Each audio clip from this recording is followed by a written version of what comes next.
Okay, um, the obvious thing to talk about next is the Rosicrucians. I've shared that I joined the Rosicrucians back in 1970, 77 probably, maybe 76. Let's see, 77. That's what it says right here. Anyway, this is uh, the the website that I can go in to study my lessons. Um, you have introductory monographs that you can download. The neophyte degree with the atrium 1, atrium 2, atrium 3. Uh, those are all just beginning degree studies. You download the files. The temple degree, first temple degree, second temple degree.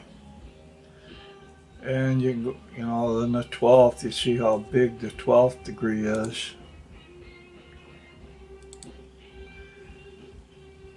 And it shows, of course, I'm in the 12th. I've gone through all these at some point. They did rewrite them, but um, now we'll go back to there we have Grand Masters, Message, Imperators. Let's see.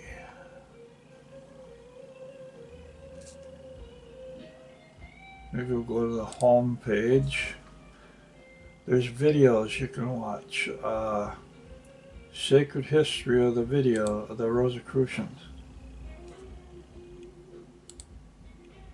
The Rosicrucian path is the journey of the mystic. Few souls brave it at any single time. Yet it is this internal voyage that has rewarded many of our greatest minds with the ability to enrich the world. Has videos, all kinds of videos you can watch, various subjects.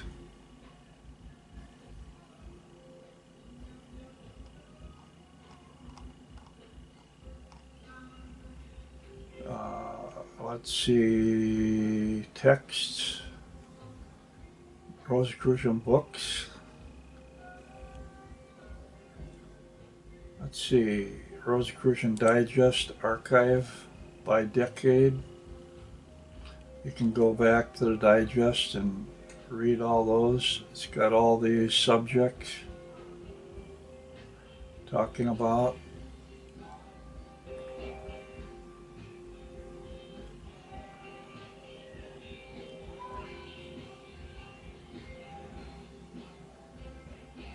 Here's a magazine that used to come out back in 1925, 26, 27.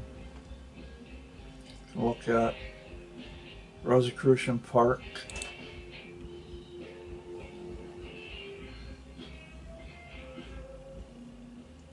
Alchemy exhibit. So we're talking, this is pretty big stuff. The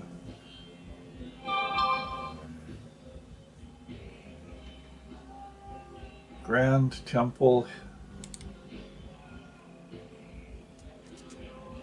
Research Library, rare books. I can download all these books if I want to read them.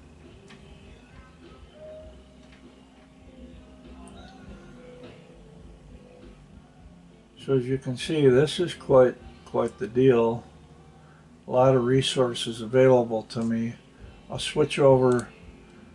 The traditional Martinist order is also an affiliate of the Rosicrucians. There's degree 1, 2, 3, Circle of Unknown Philosophers,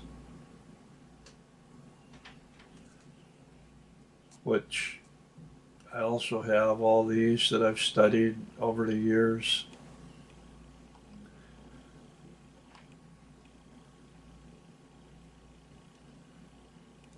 More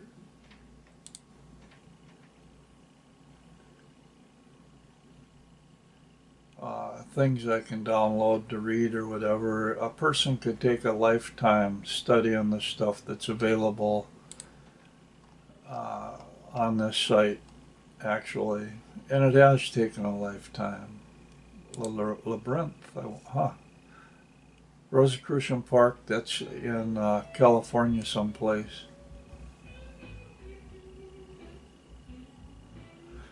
Okay, I'm going to shut this off right now.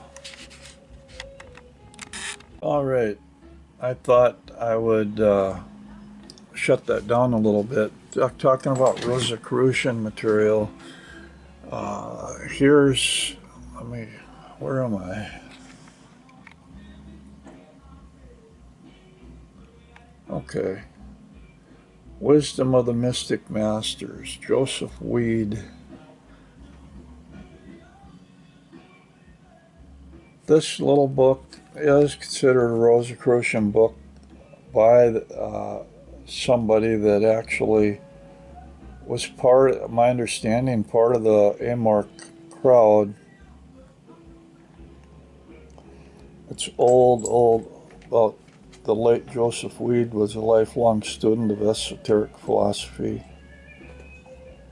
and the teachings of the Agni Yoga Society and Arcane School.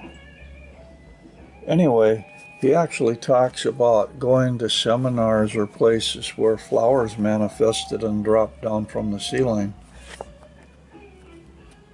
that were kind of manifested. They were like had pinched stems, or they weren't cut, basically.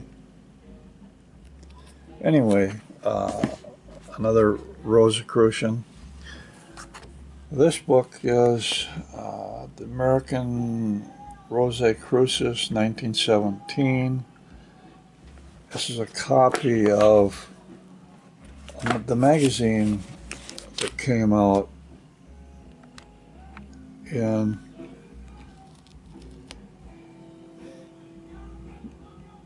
1917. It's got all kinds of interesting articles that you wouldn't find today. The early one here, 1916. And actually, H. Spencer Lewis wrote there's articles in here that he got in trouble for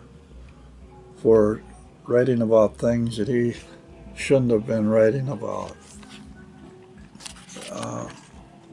Because in the beginning he was it was the France where all the big honchos were.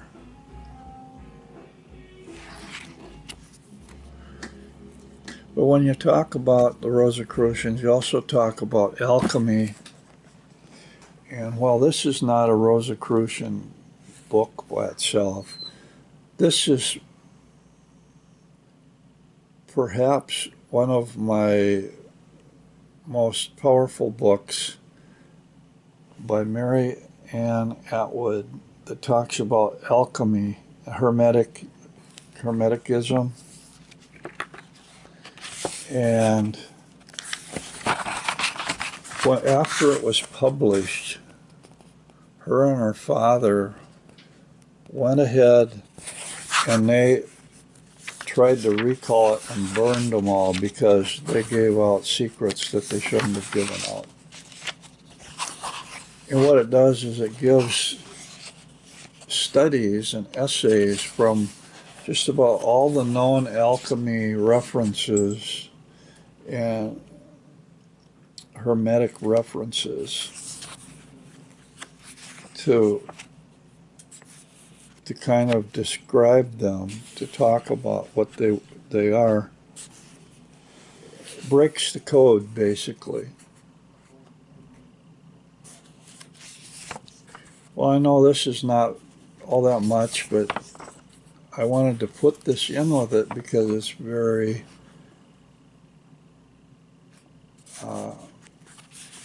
in my mind, they go together.